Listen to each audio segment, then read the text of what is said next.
साल से मणिपुर शांति की राह देख रहा है। उसके पहले 10 साल शांत रहा। पुराना गन कल्चर समाप्त तो हो गया ऐसा लगा, और अचानक जो कलह वहां पर उपज गया या उपजाया गया, उसकी आग में अभी तक जल रहा है, त्राही त्राही कर रहा है। कौन उस पर ध्यान देगा? प्राथमिकता देके उसका विचार करना ये कर्तव्य है।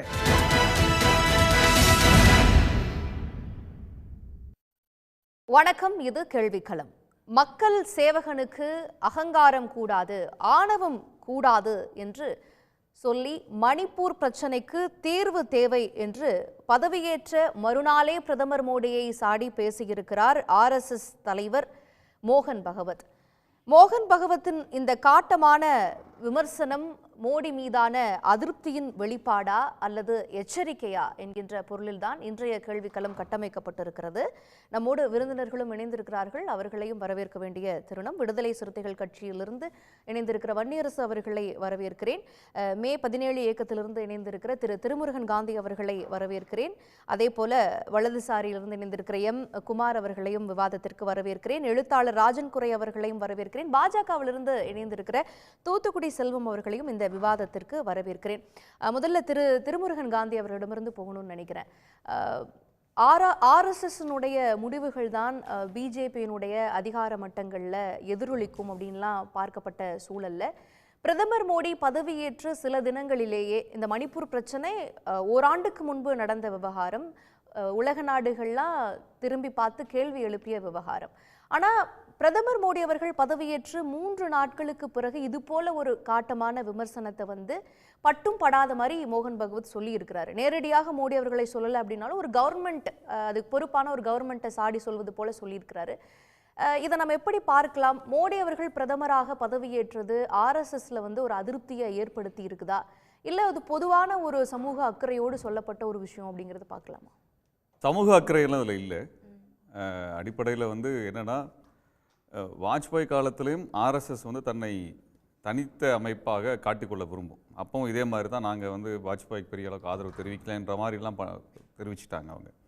இப்போ என்னென்னா, மோடியினுடைய செல்வாக்கு சரிகின்ற காரணத்தினால் அந்த வீழ்ச்சி தன்னுடைய இயக்கத்தை பாதித்து விடக்கூடாது என்பதில் RSS மிக கவனமாக இருக்கிறது. மோடியின் மீதான ஒரு வெறுப்பு அல்லது மோடியின் மீதான கோபம் RSS-ஐ நோக்கி வந்துவிடக்கூடாது, RSS-னுடைய செயல்பாட்டுக்கு தடை வந்துவிடக்கூடாது என்று RSS தன்னை தனித்து மோடியிடமிருந்து பிரித்து காட்ட விரும்புவதுதான் இதனுடைய அடிப்படை வழிமுறையாக நம்ம இது RSS-னுடைய வழிமுறை. இது மணிப்பூர் பிரச்சனை இப்போ பேசுறதுக்கான காரணம், நம்ம கேட்க வேண்டிய கேள்வியே, மணிப்பூர் பிரச்சனை நேற்றுக்கு ஆரம்பிக்கல. மோடி பிரதமராக பதவியேற்ற உடனே 2வது நாள் ஆரம்பிக்கல. இது ஒரு வருடத்திற்கு முன்பே மிக மோசமாக உலகெங்கிலும் பேசப்பட்ட விஷயத்தில் ஒரு வருடமாக மோகன் பகவத் என்ன பண்ணிட்டு இருந்தார் அப்படிங்கிறதான் முதல் கேள்வி. ஒரு வருஷமாக தூங்கிட்டு இருந்த மோகன் பகவத் திடீர்னு முழிச்சு பார்க்குறாரு, மணிப்பூர் ஏரியை கண்டுபிடிக்கிறாரு. உடனே மோடியை சாடுவதற்காக இது பேசுகிறாரு அப்படின்னா, அவர்களுக்கு உண்மையாலுமே மணிப்பூரின் மீதான அக்கறை எல்லாம் இதில் எதுவுமே கிடையாது. அடிப்படையில் மணிப்பூரில் இருக்கக்கூடிய பிரச்சனைக்கு காரணமே இந்துத்துவ அமைப்புகளும் RSS-ம் அதில் ஒரு மிக முக்கியமான ஒரு காரணம் அது. அப்போ இது என்ன நடக்குதுன்னா, மோடியினுடைய சரிவிலிருந்து தன்னை பாதுகாத்து கொள்வது ஒரு புறத்தில், இன்னொரு புறத்தில் மோகன் பகவத்திற்கும் மோடிக்கும் இருக்கக்கூடிய பர்சனலான ஈகோ சண்டை ரொம்ப காலமாக நடக்குது. 2014 தேர்தல் வருவதற்கு முன்பாகவே மோகன் பகவத் மோடியை சந்திக்க விரும்பினார். அப்போ நாகப்பூருக்கு அழைச்சிருக்கிறார் மோடியை பார்ப்பதற்காக. மோடி அதுக்கு என்ன பதில் சொல்லியிருக்காருன்றால், நீங்கள் வேண்டுமென்றால் அகமதாபாத் வாங்க, நீங்கள் குஜராத்துக்கு வாங்க, அங்கே சந்திக்கலாம்னு சொல்லியிருக்கிறார். இப்படி ஒன்று RSS தலைவருக்கு அவங்களுடைய வரலாறுல இப்படி நடந்ததே கிடையாது. உடனே 2 பேரும் சமாதானம் பண்ணி ஒரு பொதுவான இடத்துல சந்தித்து பேசியிருக்கிறாங்க. அங்கே பேசிய பொழுது மோடிக்கும் மோகன் பகவத்துக்குமான முரண்பாடு என்பது தொடர்ச்சியாக வருகிறது.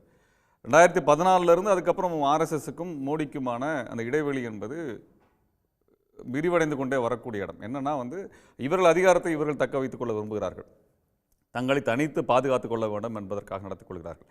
இது எந்த இடத்துலையும் மக்கள் நலன் சார்ந்தோ சமூக நலன் சார்ந்தோ அல்லது அரசியல் ஜனநாயகம் சார்ந்தோ பேசப்பட்ட ஒன்றாக இதுவரை இல்லை. ஏன்னால் மோடி ஆட்சியில் இருந்தபொழுது, பெரும்பான்மை ஆட்சியில் இருந்தபோது மோகன் பகவத் எதுவுமே பேசலை, எதையுமே கண்டிக்கல.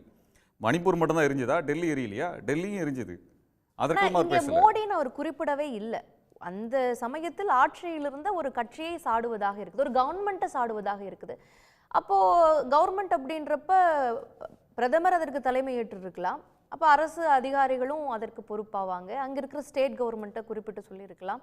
எப்படி அது நேரடியாக மோடியை தான் வந்து அவர் சாடுகிறார் அப்படின்னு நம்ம எடுத்துக்க முடியும்? அவர் பேசும்போது சொல்றாரு, இதுக்கான பொறுப்பானவர்கள், பொறுப்பேற்கக்கூடியவர்கள் இப்படி தான் இருக்கணும்னு சொல்றாரு இல்லையா? அதன் அடிப்படையே வந்து ஒரு ஆர்எஸ்எஸ்னுடைய அமைப்பில் இருக்கிறவர் எப்படிலாம் இருக்கணுன்ற மாதிரி தான் அவர் பேசுறாரு. அடிப்படையில் மோடி என்ன சொல்கிறார், தான் ஒரு ஆர்எஸ்எஸ் பிரமுகர் என்று தான் பேசிக்கொள்கிறார். அடிப்படையில் ரெண்டு பேருமே ஒரே வயது ஒத்தியவர். சொல்லப்போனால் ரெண்டு பேருமே ஆர்எஸ்எஸ் தலைவராக வேண்டியவர்கள். இவர் பாஜகவுக்கு போயிட்டு பாஜக தலைவராகிறார், இவர் ஆர்எஸ்எஸ் தலைவராக மாறுகிறார்.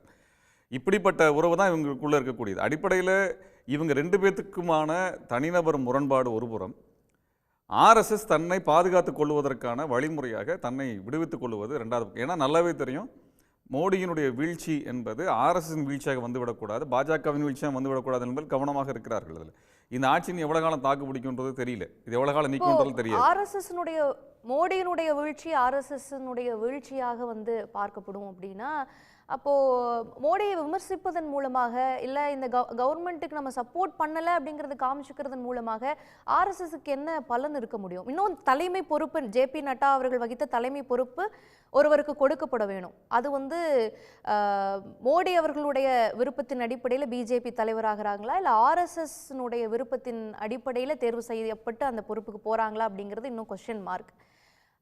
இந்த ஆட்சியில் இருந்தால் தானே ஆர்எஸ்எஸ்னுக்குன்னு ஒரு அஜெண்டாஸ் இருக்குது, அதையெல்லாம் நிறைவேற்றணும் அப்படின்னா இந்த ஆட்சி தேவை, இதனுடைய சப்போர்ட்டும் தேவை இல்லையா? அதிகாரம் தேவை, அதற்குன்னு தனிநபர் ஒருத்தர் மட்டுமே எல்லாத்தையுமே எடுத்துக்கக்கூடாது அப்படிங்கிறதான் மோகன் பகவத் பேச்சிலே இருக்குது. மோகன் பகவத் என்ன சொல்கிறாரு, நீங்கள் நம்ம வேலையை நம்ம செய்யணுமே ஒழிய அதற்கான பலனையோ அதற்கான பெயரையோ புகழையோ நம்ம எடுத்துக்கொண்டு விடக்கூடாது என்பதை அவர் வெளிப்படையாக பேசுறாரு. அதுதானே ஆர்எஸ்எஸ்னுடைய நோக்கம். அது யாருக்கு சொல்றாரு? அமைப்பு தான் வந்து வெளியில தெரியணும், ஒரு இண்டிவிஜுவலா யாரும் வந்து வெளியில அதை வந்து மோடிக்கு சுட்டி காட்டுறாரு. நீ மேலே வந்ததுக்கு காரணமே நாங்கள் தான், இங்கே இருக்க ஆர்எஸ்எஸ் அமைப்புகள் தான், யாருமே எங்களை முன்னிறுத்திக்கல, ஆனால் உங்களை மட்டுமே முன்னிறுத்தி மேலே வந்திருக்கிறீங்க. ஆகவே நீங்கள் உங்களை முன்னிறுத்தாமல் அமைப்பை முன்னிறுத்துங்கள், சித்தாந்தத்தை முன்னிறுத்துங்கள் என்பதுதான் அதனுடைய அடிப்படை சாரமாக இருக்கிறது. அப்போ அவர்கள் என்ன பார்க்குறாங்கன்னா, மோடி என்கின்ற பிம்பம் உடையுதுன்னா ஆர்எஸ்எஸ் நொறுங்கி போய்விடக்கூடிய கட்டாயம் வந்துடும். அதாவது ஹிட்லர் வீழ்ச்சி வரும் பொழுது நாசி தத்துவமே, நாசி செயல்பாடு, நாசி அமைப்பே இல்லாமல் போய்விட்டது. அதே போல் முசோலினி கொல்லப்பட்ட உடனேயே பாசிச அமைப்பு வந்து அங்கே இல்லாமல் போய்விட்டது. அதே போல் மோடியினுடைய வீழ்ச்சி வந்ததுன்னா நாளைக்கு ஆர்எஸ்எஸ்க்கு இடமில்லாமல் போய்விடும் என்கின்ற அச்சம் அவர்களுக்கு இருக்கிறது. இது உலகம் முழுவதுமே ஒற்றை தலைமை, ஒரு பெரும் தலைவர், அவருக்கு கீழே தான் எல்லாமே அப்படின்னு இருக்கிற கட்டமைப்பில் அந்த தலைவர் உடையும் பொழுது, தலைவர் என்கின்ற பிம்பம் உடையும் பொழுது, அல்லது தலைவர் அம்பலப்படும் பொழுது, இவர் தப்பானவர்னு உலகத்துக்கு தெரியும் பொழுது அந்த தத்துவமே தப்பானதாக உலகம் முழுக்க பார்க்கப்படும் என்கின்ற அனுபவத்தை ஆர்எஸ்எஸ் தனது கருத்துக்களின் வாயிலாக வெளிப்படுது. நாளைக்கு அந்த பிரச்சனை தனக்கு வந்துவிடக்கூடாது என்று ஆர்எஸ்எஸ் தன்னை பாதுகாத்துக் கொள்வதற்காக நடத்தப்படக்கூடிய நாடகமாகத்தான் பார்க்க முடியுமே ஒழிய இது வந்து எந்த இடத்துல மக்கள் மீது அக்கறையோ மணிப்பூரின் மீதான அக்கறையோ கிடையாது. இது முழுக்க முழுக்க மோடிக்கும் ஆர்எஸ்எஸ் தலைமைக்கும் இருக்கக்கூடிய கருத்து அதிகார வேறுபாடு மோதல். அந்த அதிகார மோதல் தான் இப்பொழுது வெளிப்படையாக வந்திருக்கிறது. ஓகே திரு எம் குமார், இப்போ ஒரு சிம்பயாட்டிக் ரிலேஷன்ஷிப் மாதிரி தான். ஆர்எஸ்எஸ்னுடைய உதவி பிஜேபிக்கும் தேவை, பிஜேபியினுடைய ஆட்சியும் அதிகாரம் ஆர்எஸ்எஸ்னுடைய சித்தாந்தங்களை இது பண்ணுறதுக்கு உதவிகரமாக இருக்கும். அப்படின்றப்ப இந்த மோதல் இருவருக்கும் பயனுள்ளதாக இருக்குமா? மோடி அவர்கள் இரண்டாவது முறை ஆட்சி அமைக்கும் பொழுதே அந்த ஆர்எஸ்எஸ்லிருந்து தன்னை விலக்கி கொள்ள ஆரம்பிச்சிட்டாரு. ஜேபி நட்டா அவர்கள் மிட் ஆஃப் எலெக்ஷன் கேம்பெயினில் வந்து சொல்கிறாரு, ஆர்எஸ்எஸ்க்கும் பிஜேபி சம்பந்தம் இல்லை, அதிலிருந்து நாங்கள் விலகி வந்துட்டோங்கிறது ஜேபி நட்டா மூலமாக சொல்லப்படுகிறது. அப்போ அது வந்து மோடி அவர்களுடைய குரலா இல்லை பிஜேபியினுடைய குரலா? பிஜேபியும் ஆர்எஸ்எஸும் வேறு வேறு அப்படிங்கிறத காட்ட நினைக்கிறாங்க. அதாவது முதல்ல ஒன்றை புரிந்து கொள்ள வேண்டும். ஹெக்டேவார் ஆரம்பித்தது 1925 இந்த ஆர்எஸ்எஸ் ராஷ்டிரிய ஸ்வயம் சேவக் சங்கம் ஆரம்பிக்கப்பட்டது நாட்டை பாதுகாப்பதற்கும் இளைஞர்களை ஒழுக்கமுள்ள நாட்டுப்பற்று உள்ளவர்களாக இளைஞர்களை உருவாக்க வேண்டும் என்பதற்காகவும் ஆரம்பிக்கப்பட்ட அமைப்பு. அது பிற்காலத்தில் அவருக்கு பின்னால் கோல்வாக்கர் அப்படி நிறைய பேர் வந்திருக்காங்க. இப்போ மோகன் பகவத் இருக்கிறார். மோகன் பகவத்துக்கும் மோடிக்கும் கிட்டத்தட்ட ஒரு 6 நாள் தான் டிஃபரன்ஸ். அதாவது செப்டம்பர் 1950 செப்டம்பர் 11 திரு மோகன் பகவத் பிறந்தது. அதே ஆண்டு அதே மாதம் 1950 செப்டம்பர் 17th திரு மோடி அவர்கள் பிறந்தது. 2 பேருக்கும் வித்தியாசம் ஒரு 6 நாள் சீனியர் மோகன் பகத். 6 நாள் தான் வித்தியாசம். இன்னைக்கு நிறைய வித்தியாசங்கள் ஒரு வித்தியாசமும் இல்லை, வெளியே அதை வித்தியாசப்படுத்துறமே தவிர வித்தியாசம்லாம் ஒன்றும் இல்லை. ரெண்டாவது, நம்மளுடைய அன்பு சகோதரர் திருமுருகன் காந்தி மோடியை வந்து ஹிட்லரோடு கம்பேர் பண்ணி சொன்னார். அப்படி ஹிட்லரோட கம்பேர் பண்ணுறதா இருந்தால் இங்கே எத்தனை பேர் மேலே வழக்கு போட்டிருக்கணும். சமீபத்தில் பிரகாஷ்ராஜ் என்னெல்லாம் பேசினார், ஒருமையில் பேசினார். சுப்பிரமணிய சாமி, அதே அமைப்பில் இருக்கிற சுப்பிரமணிய சாமி அவரை விட மோசமான தவறான கருத்துக்களை வெளியிட்டது வேறு யாருமே இல்லை. அதே போல் நிர்மலா சீதாராமனுடைய கணவர், இப்படி எல்லாருமே அங்கே என்னென்னா பேச்சு சுதந்திரம், எழுத்து சுதந்திரம் முழுசாக தெரிஞ்சுக்கணுன்னா அது ஆர்எஸ்எஸ்லையும் இருக்கும், ராகுல் காந்தி ஏன் சார் பார்லிமெண்ட்லேருந்து வெளியில் தூக்கி போட்டாங்க? மைத்ராவை ஏன் சார் தூக்கி வெளியே போட்டாங்க? இல்லை, அது அப்புறம் இவங்களை மட்டுமா நிறைய நடந்திருக்கு, பார்லிமெண்ட்டில் ஏகப்பட்டது நடந்திருக்கு. நீங்கள் லிஸ்ட் போட்டால் நிறைய போடலாம். அதை போல் பேசத்தகாத பேசினா எல்லாரும் தான் வெளியே போகணும். அந்த மாதிரி தான் நடந்தது. பிஜேபி எம்பிஸ் யாரும் உள்ள பேசவே இல்லையா? இல்லை, பேசிட்டு அவங்களும் தூக்கி வெளியே 2008 எல்லாத்தையும் தான் அவங்களே வெளியே அனுப்பியிருக்காங்க. இதெல்லாம் அங்கே நடக்கிறது தான், ரொட்டீனாக நடக்கிற விஷயம்தான். நான் இதில் என்ன சொல்ல வரேன்னு சொன்னால், இந்த விஷயம் இப்போ அவர் பேசியிருக்கிறது, அதாவது ஒழுக்கம், சேவை செய்பவர்கள் ஆணவம், சேவை செய்பவர்களுக்கு ஆணவம் கூடாதுன்னு சொல்லியிருக்காரு. அது யாருக்கு ஆணவம்? அப்பீங்க இருங்க, அவ பொதுவாக சொன்ன வார்த்தை. இது டெய்லி நடக்கிறது. ஒரு கூட்டம் நடந்தால் இந்த வாசகங்கள் பூரா அங்கே பிரயோகிக்கப்படும். இல்லை, எல்லாருக்குமா சொல்றது? அந்த டைமிங் ஒன்று இருக்குல்ல. ஒருவர் பதவி ஏற்று இருக்கிறார், 2-3 நாள் தான் ஆகுது, உடனே வந்து சேவை செய்யறவங்களுக்கு அகங்காரம் இருக்கக்கூடாது. பொதுவாக நீங்க பொதுவாக எடுத்துக்கணும். எல்லாருக்கும் சேவை மனப்பான்மை. அப்போசிஷன் எல்லாம் வந்து அப்போனன்ட் கிடையாது, தேசத்திற்கு வந்து எதிரானவர்கள் கிடையாது. அப்போசிஷனையும் சப்போர்ட் பண்ணி மோகன் பகவத் ஏன் பேசணும்? ஆப்போசிட் பார்ட்டி, ஆப்போசிஷன் வந்து எதிர்க்கட்சிகள் எதிர்க்கட்சி மாதிரி இருக்கக்கூடாதுங்கிறது அவர்கிட்ட சொன்னது. எதிர்க்கட்சிகளா இருக்கணுமே தவிர எதிர்க்கட்சிகளா இருக்கக்கூடாதுங்கிறத அவர் ஹைலைட் பண்ணியிருக்கிறார் திரு மோகன் பகவத். அப்படிதான், அதுதான் அதுக்கு அர்த்தம். அப்படிதான் சொல்லியிருக்காரு. மோடின்னு நம்ம எடுத்து பொதுவா எல்லா ஒரு பெரிய கூட்டம் நடந்தது என்றால் ஆயிரக்கணக்கான பேர் எதிராக உட்கார்ந்துருந்தாங்கன்னா சொல்லக்கூடிய ஸ்டாண்டர்டு ஃபார்மேட் ஒன்று இருக்கு. மணிப்பூர் விவகாரம் ஸ்பெசிபிக்கா வந்து அந்த ரூலிங் கவர்மெண்ட்டுக்கு எதிரான ஒரு ஸ்டேட்மெண்ட் தான். அப்ப யாரு பிரதமர்? ரூலிங் பார்ட்டி யாரு? இருங்க, அதாவது மணிப்பூர் கலவரம் போன மே மாதம் ஆரம்பித்தது. இன்னைக்கு கிட்டத்தட்ட 1 வருடம் முடிந்திருக்கிறது. இன்னும் அது கொஞ்ச நாள் சைலண்டாக இருக்குது. திரும்ப அங்கே சுத்தமாக 100% அது நின்று போயிட்டுதுன்னு சொல்ல முடியாது. அப்போ அந்த மாதிரி இருக்கும்போது ஒரு தலைவர், ஒரு பெரிய பேர் இயக்கத்துக்குடைய தலைவர் பொதுவாக அதை சொல்றதுங்கிறது எல்லாருக்கும் பொருத்தமான, அது ஒரு சீரியஸாக இருக்குது. அந்த மேட்டரை வந்து சீரியஸாக அட்டென்ஷன் கொடுக்கணும், ஃபர்ஸ்ட் ப்ரியாரிட்டி அது கொடுக்கணும், டாப் ப்ரியாரிட்டி கொடுக்கணுங்கிறத அவர் சொல்லியிருக்கிறார். அந்த மணிப்பூர் கலவரத்தை கட்டுப்படுத்தணும், இரும்பு கரம் கொண்டு ஒடுக்கணுங்கிற மாதிரி தான் அதை நம்ம எடுத்துக்கணுமே தவிர, அதனால் இவருக்கும் அவருக்கு என்ன, அது எல்லா இடத்துலையும் திமுகவுக்கும் திராவிட கழகத்துக்கு இல்லாததா? 1945 பெரிய மணியம்மையை கல்யாணம் பண்ணும்போது, திருமணம் பண்ண போகிறேன்னு சொல்லிட்டு ராஜாஜிட்ட கேட்கும் பொழுது அது எல்லாருக்கும் தெரிஞ்சு அண்ணா எல்லாரும் வேண்டான்னு சொல்லி ஒரு கல்யாணத்தால் 2 பிரிஞ்சு திமுக ஆரம்பித்தது. அப்புறம் சேர்ந்துக்கிட்டாங்க இல்லையா? இப்போ சேர்ந்துக்கிட்டு இப்போ திமுக திராவிடர்கள் ஒன்றா இல்லையா? இல்லை, அப்படிப்பட்ட திமுக கூட கலைஞர் கருணாநிதி அவர்கள் கூட கழக ஆட்சின்னு தான் சொல்லியிருக்காரு. கருணாநிதியினுடைய அரசுன்னு ஒரு நாள் கூட அவர் சொன்னதில்லை. ஆனால் மோடி வந்து தன்னை மோடிக்கு கேரண்டி, மோடியின் அரசு அப்படி சொல்ல ஆரம்பிக்கும் பொழுது ஆர்எஸ்எஸ்க்கு அது அடியாக. நீதிமன்றங்கள்ல வழக்கறிஞர் இப்ப எனக்காக போய் இவர் வக்கீல் வழக்கறிஞர் இவர் கோர்ட்ல பேசினார்னா அவரை பத்தி பேசுற மாதிரியே தான் அவர் பிரசன்ட் பண்ணுவார் கோர்ட்ல. அது கோர்ட் டேம் அப்படி. அதை போல ஒரு இன்வால்மெண்டோட நான் உங்களுக்கு உத்தரவாதம் கொடுக்குறேன், நான் இதெல்லாம் செய்திருக்கேன், நீங்க நம்புங்கங்கிறதுக்காக கொடுக்கிற உத்தரவாதம் தான். என்ன சொல்ல விரும்புதுன்னா, இது பிஜேபிங்கிறது மோடிக்கான கட்சி மட்டும் கிடையாது. யார் என்ன சொன்னா? யார் அப்படி சொன்னா? யார் சொன்னா? யார் சொல்ல நினைக்கிறது? நீங்க எப்படி நினைக்கிறீங்க? அதெல்லாம் கிடையாது. ரிசர்வேஷனை பத்தி ஒரு பிரச்சனை போயிட்டு இருந்தப்ப 1000 ஆண்டுகளாக இந்த மக்களை வந்து இவ்வளவு பாகுபடுத்தி வச்சதுக்காக நான் வருந்துகிறேன்னு அழுதாரு சார் மோகன் பகவத். இன்னைக்கு மணிப்பூர் பிரச்சனைக்காக மோடி அவர்கள் பதவியேற்று 3ஆவது நாள் பேசுறாரு அப்படின்னா இது வந்து மோடி அவர்களுக்கும் பிஜேபிக்கும் எதிரான குரலா பார்க்கணும்.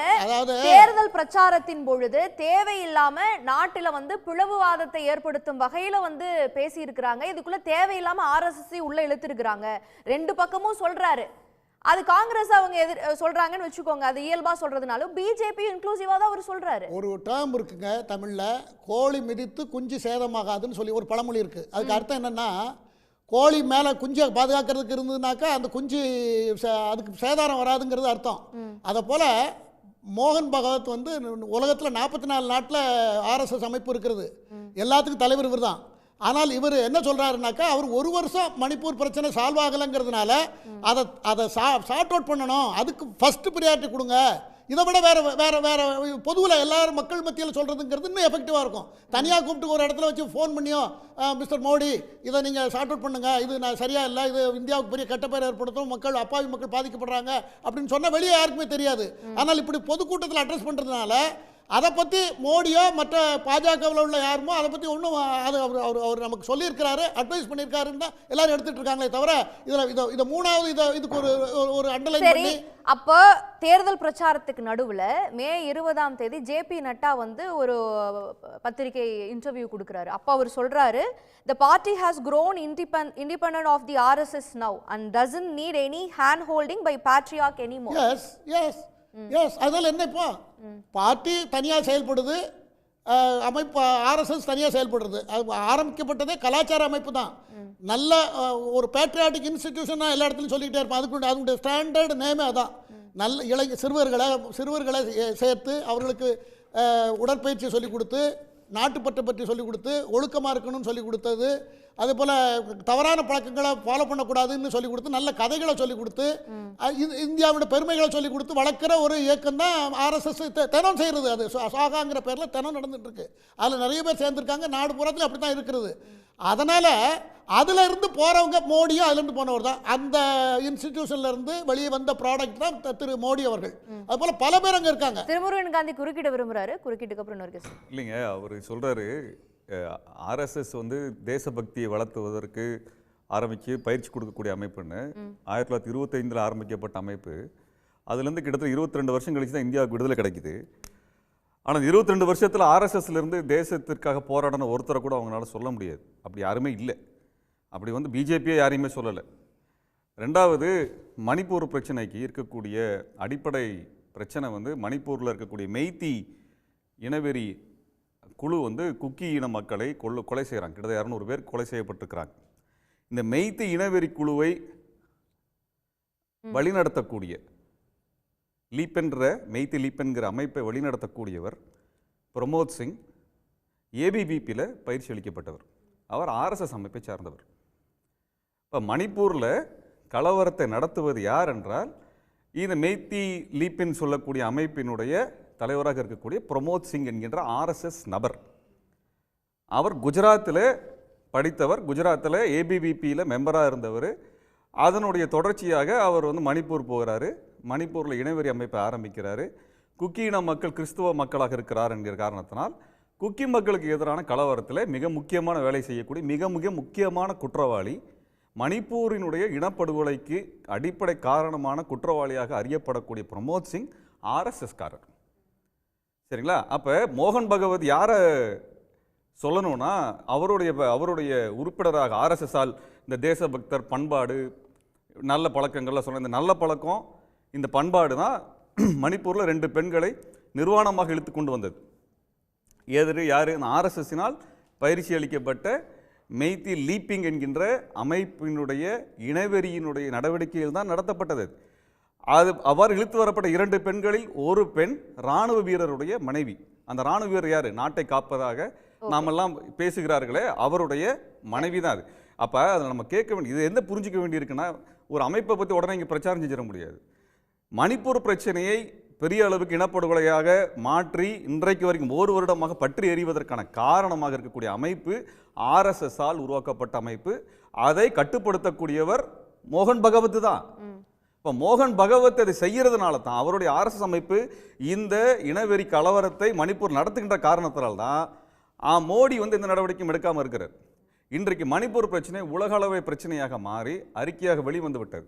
மணிப்பூரிலே பாஜக அரசின் மேல சொல்லக்கூடிய விமர்சனத்தையோ இல்ல அந்த கலவரத்தின் மேல சொல்லக்கூடிய விமர்சனத்தையோ எப்படி ஏத்துக்க முடியும்? அடிப்படையில் என்னன்னா, மணிப்பூர்ல இப்ப வந்து பாஜக தோத்துருக்குல்ல, காங்கிரஸ் வெற்றி பெற்றிருக்குல்ல, நாளைக்கு ஆட்சி மாற்றம் அங்க நடக்கும்னா ஆர்எஸ்எஸ் காரர் ஜெயிலுக்குள்ள போக வேண்டியிருக்கும்ல, தன்னோட ஆளை காப்பாற்ற வேண்டிய தேவைகள் எல்லாம் இருக்கிறது. அப்ப இது இல்லாம வந்து நம்ம வெளிப்படையாக ஒரு நிமிஷம். பேசாம இந்த மெய்த்து லீப்புன்னா என்ன, மத்த அமைப்புகள்ல என்னன்றது தெரியாம நம்ம வந்து பேச முடியாது. அதாவது ஒரு கோர்ட் தீர்ப்பால், அதாவது 90% இடத்த அந்த குக்கி இன மக்கள் வைத்திருக்கிறார்கள். நாகாஸ் இவங்கெல்லாம் மலை பிரதேசங்களில் இருக்காங்க. சமவெளியில் இருக்கிற கொஞ்சம் இருக்கிற இடத்துல அவங்க வந்து எங்களுக்கும் அந்த உரிமை வேணும்னு சொல்லி அவங்க கேட்டு போராடி தெளிவா சொல்லுங்க. இடம் பிரச்சனை இல்லைங்க சார், தப்பா சொல்லாதீங்க. இடவெளி பிரச்சனை, இடம் பிரச்சனை இல்லை சார். அது என்னன்னா பட்டியல் சமூகத்திலிருந்து பழங்குடி சமூகமாக மெய்த்திய மாத்திரப்போ குக்கீன மக்கள் நாங்க தானே பழங்குடி, நாங்க தானே காடுகள்ல இருக்கிறோங்கிறதா பிரச்சனை நடக்கல. இது இல்ல சார், அடிப்படை பிரச்சனை மாத்தாதீங்க. பிரிட்டிஷ் காலத்துல இருந்து இதை பார்க்கணும். அங்க இருக்கிறவங்க மெஜாரிட்டி மக்கள் கிறிஸ்டியன் மதத்தை ஃபாலோ பண்றவங்க. சரி சார், இல்ல இல்ல இந்த மணிப்பூர் விவகாரத்தை நம்ம அன்னைக்கே நம்ம அந்த விவகாரம் நடந்தப்ப விரிவா பேசிட்டோம், நிறைய பேசிட்டோம். ஆனா அப்பெல்லாம் பேசாத மோகன் நான் இப்ப சொல்ல வேண்டியது ரொம்ப சிம்பிளா சொல்லிடுறேன், முடிச்சிடறேன் ஒரு செகண்ட்ல. அதாவது கோர்ட்டு தீர்ப்பு கோர்ட்டு சாதகமா அதை பரிசீலிக்கலாம்னு கோர்ட்டு தீர்ப்பு கொடுத்தது. இல்ல இந்த இவங்களுக்கு இடம் கேட்டாங்கல்ல, இடம் இல்ல சார், இடம் தான் இல்ல சார். அதுக்கு போராட்டம் நடத்துறது இல்ல சார். அது என்ன படிச்சுவாங்க சார், சும்மா நீங்க சொல்லாதீங்க சார். இது ரிசர்வேஷன் சம்பந்தமா வந்தது சார், இடஒதுக்கீடு சம்பந்தமா. அதுதான் நான் சொல்றேன். இடம் வேற சார், இடஒதுக்கீடு வேற. இடமும் தான் சண்டை. ஏன்னா 10% இடத்துல அவங்க இருக்காங்க, 90% இவங்க. இடம் வேற, இடஒதுக்கீடு வேற சார். போராட்டம் அதுக்காக ரொம்ப நாளா நடந்தது இல்ல சார், இடம் போராட்டம் ரொம்ப நாளா நடந்தது. மற்றவர்கள் பார்வை வாங்கி நான் என்ன சொல்ல வரேன்னா, இதன் அடிப்படையில் நடந்ததானே தவிர இவரு சார் சொல்ற மாதிரி ஆர்எஸ்எஸ் பின்னால இருந்தது, ஆர்எஸ்எஸ் ஜெயில போட்டுருவாங்க, முன்னாடி இருந்தது சார். ஆர்எஸ் பின்னாடி இல்ல, முன்னாடியே இருந்தது. நடக்காதது இல்லாதது. நான் பார்வை வாங்கிட்டு வந்துறேன். இன்னொரு திரு ராஜன் குறை, நீங்க இதை எப்படி கருதுறீங்க? இப்போ ஆர்எஸ்எஸ் கொள்கையிலிருந்தும் பார்வையிலிருந்தும் மோகன் பகவத் வந்து விலகி இருக்கிறாரா, இல்ல ஆர்எஸ்எஸ்ஐ முற்றிலுமாக விலக்கிட்டு பிஜேபி தனியாக இயங்க ஆரம்பிச்சிருச்சுங்கிறதுனால மோகன் பகவத் இப்ப இதை பேசுறாரா, மோடி அவர்கள் தனிப்பெரும்பான்மை பெற்று அரசு அமைக்கல அப்படிங்கிற ஒரு டிஸ்கண்டென்ட்டை வந்து வெளிப்படுத்துறதுக்காக மோகன் பகவத்தினுடைய குரல் இப்படி ஒழிச்சிருக்கு அப்படின்னு பார்க்கலாமா? நீங்க எப்படி இதை கருதுறீங்க? அவ்வளவு பெரிய ஒரு முரண்பாடாக இதை பார்க்க வேண்டிய தேவையில்லைன்னு தான் நான் நினைக்கிறேன். இப்போ ஒரு குமார் சொன்ன மாதிரி கோழி மிதித்து குஞ்சு முடமாகுமா அப்படிங்கிற மாதிரி ஒரு பரிவார், ஒரு குடும்பத்துக்குள்ளே ஒரு உரசல், அந்த மாதிரி தான் இதை பார்க்கணும். இப்போது விரிசல் அப்படின்னா என்ன, ஆர்எஸ்எஸ் முற்போக்கான இயக்கமாக மாறப்போகுதா, இல்லை பாஜக வந்து ஒரு முற்போக்கான கட்சியாக மாறப்போகுதா, அப்படியெல்லாம் நம்ம எதிர்பார்க்க முடியாது. அது அவங்களோட ஒரே ஒரு கலவை, சித்தாந்த கலவையில் தான் இருக்காங்க. ஆட்சி அதிகாரம்னு வரும்போது ஒரு சில முரண்பாடுகள் வரலாம். அந்த முரண்பாடுகள் வந்து அதுக்கு சில தாக்கங்களும் இருக்கலாம். ஆனால் நம்ம பெரிய முரண்பாடாக நினச்சி அவர் அப்படி சொல்லிட்டாரு, அதனால ஒரு பெரிய விரிசல், அந்த அளவுக்கு அதை பார்க்கணுமான்னு தெரியல. ஆனால் இந்த தனிநபர் முரண்பாடு இல்லாட்டினா ஆர்எஸ்எஸ் பாஜக முரண்பாடுன்னு பார்க்குறத விட மொத்தமாகவே ஒரு கருத்தியல் முரண்பாடு வந்து இந்த கட்சி, அந்த சங் பரிவார் சொல்லக்கூடிய அமைப்புகளில் ஒரு முரண்பாடு இருக்குது. எப்படின்னாக்க அவங்க வந்து ஒரு பக்கம் நம்மளுடைய பழைய கலாச்சாரம், தேசிய கலாச்சாரம், சனாதனம் அப்படின்னு சொல்லிட்டு ஒரு பின்னோக்கி போவாங்க, பார்ப்பாங்க. இன்னொரு பக்கம் வந்து வளர்ச்சி, இந்த மாதிரி வந்து ஒரு தேசிய ஒரு என்ன சொல்கிறது, நவீன தேசிய கட்டமைப்பு, தேசபக்தி, தேசத்தில் இருக்கிறவங்கெல்லாம் ஒன்று அப்படின்னு சொல்லிட்டு இன்னொரு பக்கம் வந்து ஒரு கருத்தியல் சொல்லுவாங்க. ரெண்டும் வந்து அதுக்குள்ளேயே நிறைய முரண்பாடு இருக்கும். இப்போ வந்து இப்போ சனாதனத்தில் சொல்கிற விஷயங்களை வந்து இன்றைக்கி நடைமுறைப்படுத்த முடியாது. இப்போ இந்த சபரிமலை கேஸ் மாதிரி எல்லாம் வந்துச்சுன்னு வச்சுக்கோங்களேன். இப்போ ஒரு சுப்ரீம் கோர்ட் வந்து பெண்களும் போகலான்னு தீர்ப்பு கொடுத்தா அதை ஆதரிக்கிறதும் இதிலேயே ஆர்எஸ்எஸ் ஏடுகள்லையே அதை வரவேற்றிருக்காங்க. முன்னாடி அந்த வழக்கு தொடுக்கும் போதே அதை சொல்லியிருக்காங்கன்னு ஒரு சிலர் சொல்கிறாங்க. ஆனால் அதை எதிர்த்து போராடுறதும் பெண்கள் போகக்கூடாது அதுதான் சொல்லிட்டும் போராடுவாங்க. இப்போ வந்து அதனால ஒரு அந்த முரண்பாடுகள் நிறையா இருக்கும். அது வந்து இப்போ வந்து இந்த ராமர் கோவில் திறப்பில் வந்து ஒரு அந்த மதம் சார்ந்து சிந்திக்கிறவங்க என்ன சொல்லுவாங்க, அந்த சங்கராச்சாரியார் சொன்ன மாதிரி அந்த யார் அந்த சிலைக்கு பிரான் பிரதிஷ்டா பண்ணணும், அதை யார் வந்து துவங்கி வைக்கணும்னா அதெல்லாம் வந்து ஒரு மதம் சார்ந்தவங்க ப்ரீஸ்ட் அவங்க தான் பண்ணணும். இவர் பிரதம மந்திரி அதை செய்யறது வழக்கம் கிடையாது. ஆனால் இவர் அவர் தான் பண்ணுறாரு. ஸோ இந்த மாதிரி ஒரு நிறைய முரண்பாடு இருக்கும். அதாவது அவங்க ஒரு அரசியல் ரீதியாக பண்ணுறது ஒன்றா இருக்கும், கலாச்சார ரீதியாக சொல்கிறது ஒன்றா இருக்கும். இந்த மாதிரியெல்லாம் ஒரு முரண்பாடுகள் நிறைய இருக்கிறதுனால எப்போவுமே ஒரு டென்ஷன் இருக்கும்னு தான் நான் எதிர்பார்க்குறேன். ஏன்னா அதுக்குள்ளேயே பல்வேறு சிந்தனை போக்குகள் இருக்கும். இப்போ இதுவே எடுத்துக்கிட்டீங்கன்னா இப்போ ஒரு கேபிட்டலிசம் அப்படிங்கிறது வந்து அவங்க வளர்ச்சின்னு சொல்றது ஒரு பிக் கேபிட்டல் தான். இதற்கு முன்பு ஆர்எஸ்எஸ் வந்து சொல்லும் பொழுது நாங்க ஒரு கல்ச்சுரல் ஆர்கனைசேஷன் தான், நாங்க பொலிட்டிக்கல் இதுல எதுலயும் இன்வால்வ் ஆக போறது இல்ல, பிஜேபியினுடைய பாலிசி மேக்கிங்லயோ அந்த அரசியல் சார்ந்த முடிவுகளையோ நாங்க இன்ஃப்ளூயன்ஸ் பண்ண போறது இல்லை, நாங்க நேஷன் பில்டிங் மட்டும்தான் எங்களுடைய முழு கருத்தாகும் அப்படின்னு சொல்றாங்க. இப்போ வந்து மோடி அவர்களை மறைமுகமாக விமர்சிக்கிறப்போ நேஷன் பில்டிங்னா என்ன பண்றது? இப்போ அரசியலுக்கு அவங்க கட்சியை வச்சு தானே பண்ணணும், கட்சி தானே ஆட்சிக்கு வர முடியும். ஆர்எஸ்எஸ் ஆட்சிக்கு வராது, ஆனால் அதில் பயிற்சி எடுத்தவங்க தான் ஆட்சிக்கு வருவாங்க. ஸோ இப்போ ரெண்டும் ஒன்று தானே. அது வந்து ஒரு காரணமாக அது வந்து நாங்கள் வேறேன்னு சொல்கிறது வந்து ஒரு அட்டானமிக்காக ஏதோ ஒன்று சொல்கிறாங்க. அது நாங்கள் அதுக்கு பொறுப்பு இல்லை, நாங்கள் அது கிடையாது அப்படின்னு சொல்லுவாங்க. இப்போ நீங்கள் இந்த ஜனதா கட்சி ஆட்சியே வந்து எதனால் விழுந்தது? அப்போ வந்து நீங்கள் ஆர்எஸ்எஸ் உறுப்பினராக இருக்கக்கூடாதுன்னு சொன்னப்போ முடியாதுன்னு சொல்லிட்டு தானே அந்த ஜனதாலேருந்து வெளியில் வந்தாங்க. வாஜ்பாய், அத்வானி அவங்கெல்லாம் ஜனதா கட்சியிலேருந்து வெளியில் வந்தாங்க. ஏன்னா அந்த இரட்டை உறுப்பினர் கூடாது, நீங்கள் ஜனதா கட்சி உறுப்பினராக தான் இருக்கணும், ஆர்எஸ்எஸ்ல இருக்கக்கூடாதுன்னு சொன்னப்போ அது முடியாதுன்னு சொல்லிட்டு தானே வெளில வந்தாங்க. ஸோ அதனால் இது ரெண்டும் ஒன்று தான். அதுக்குள்ளே ஒரு சில என்ன சொல்கிறது, இந்த ஆட்சி அதிகாரத்துக்கு வரும்போது சில முரண்பாடுகள் இருக்கலாம். அது அவங்க எதிர்பார்க்கறது என்ன, இவங்க எதிர்பார்க்கறது என்ன அப்படின்னு நடைமுறை வேறுபாடுகள் தான் இருக்கலாம். அது ஒரு பக்கம். ஆமாம், என்ன ஆர்எஸ்எஸ் உறுப்பினர்கள் பிஜேபி கட்சியில மட்டும்தான் இருப்பாங்களா என்ன? ஆர்எஸ்எஸ் சித்தாந்தம் உடையவர்கள் வந்து பிஜேபி அதெல்லாம் தெரியல. அந்த அளவுக்கு அரசியல் நுட்பங்களை வந்து நான் கண்டுபிடிக்க முடியாது.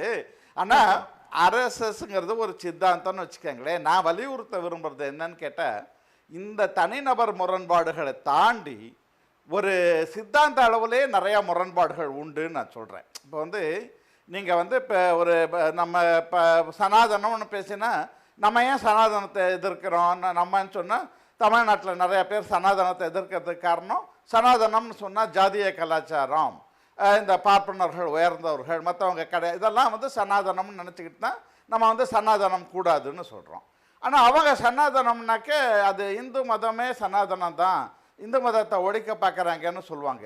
அப்போ தெரிஞ்சே தான் இந்த குழப்பத்தை ஏற்படுத்துது இல்லை. அதாவது இந்த இப்போ ஜாதி ஒன்று வேணுமா கூடாதா, ஜாதியம் கூடாது அப்படின்னு உறுதியாக முடிவெடுப்பாங்களே. இப்போ வந்து இப்போ அவங்க சொல்லலாமே எல்லாருமே இந்தியர்கள், இனிமேல் யாருமே பார்ப்பனர்களாக இருக்கக்கூடாது, யாருமே பூணல் போடக்கூடாது அப்படின்னு ஆர்எஸ்எஸ் ஏன் சொல்லக்கூடாது?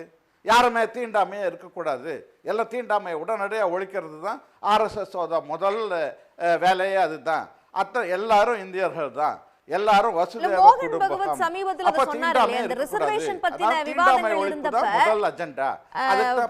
ஆயிரம் ஆண்டுகளுக்கு மேல நம்ம இந்த பாகுபாட்டை வளர்த்திட்டோம் அப்படின்னு சொல்லி வருத்தம் தெரிவிச்சு அவர் பேசினாரு.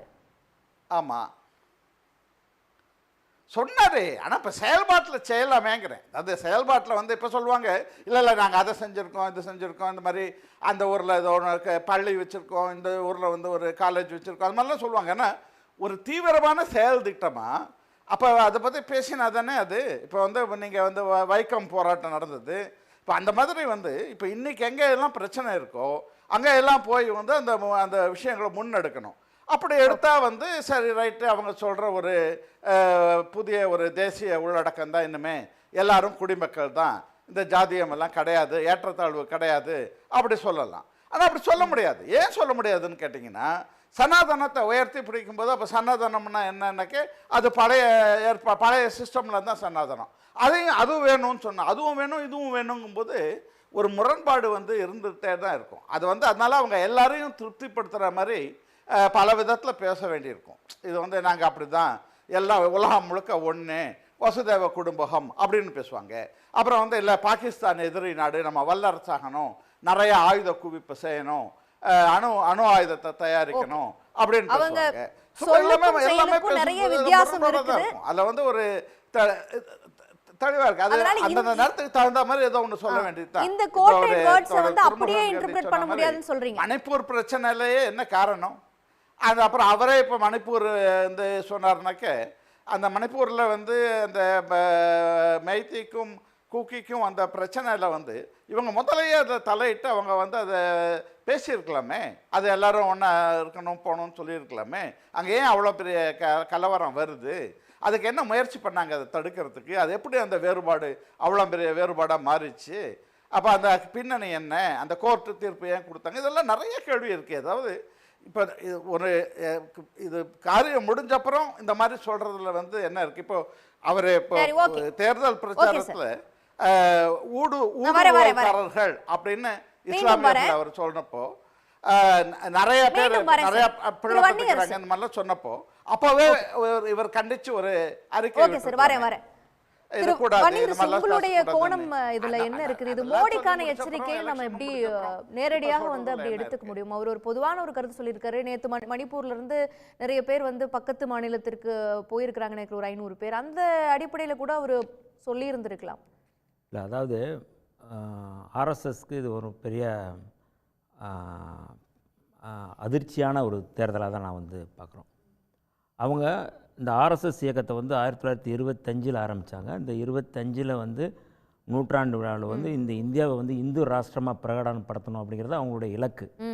அப்போ இந்து ராஷ்டிரத்திற்கு வந்த பின்னடைவு, அதில் ஏற்பட்ட அடி அப்படிங்கிறதுனால இவங்க எடுத்த ஸ்ட்ராட்டஜி வந்து இந்து ராஷ்டிரத்துக்கு, அவங்க அடிப்படை கொள்கையாக இருக்கக்கூடிய இந்து ராஷ்டிரத்துக்கு பின்னடைவு அது கிடைக்கல அப்படிங்கிற மிக கடும் கோபத்தில் தான் இதை வந்து அவர் வந்து பேசுகிறார். அவங்களுடைய கனவு அப்படிங்கிறது இந்து ராஷ்டிரம் தான். ஆட்சி அதிகாரத்தில் இன்றைக்கி மோடி இருக்கிறாருன்னா மோடி மாதிரி 1000 பேர் அவர் உட்கார வைக்கலாம், அது பிரச்சனை இல்லை. மோடி மேலே அதிருப்தி இருக்குன்னா அது தூக்கி போடலாம். ஆனால் அடிப்படையானது இந்து ராஷ்டிரம் தான். அப்போ இந்து ராஷ்டிரம் வந்து இந்த நூற்றாண்டு விழாவில் கொண்டு வரணும், அது வந்து இப்போ கிடைக்கல. அப்போ இவங்க வந்து எந்த அடிப்படையில் நீங்கள் வந்து இதை பண்ணியிருக்கிறீங்க? அவர் பேசின பேச்சில் மிக முக்கியமானது என்னென்னா, பாரதத்துக்கு வெளியிலேருந்து வந்த மதங்கள் கூட அவங்கள சமமாக நடத்தணும், மத மாற்றம் செய்ய விடக்கூடாது அப்படிங்கிறத அவர் வந்து ரொம்ப அதுலேயும் அதை கோட் பண்ணுறாரு.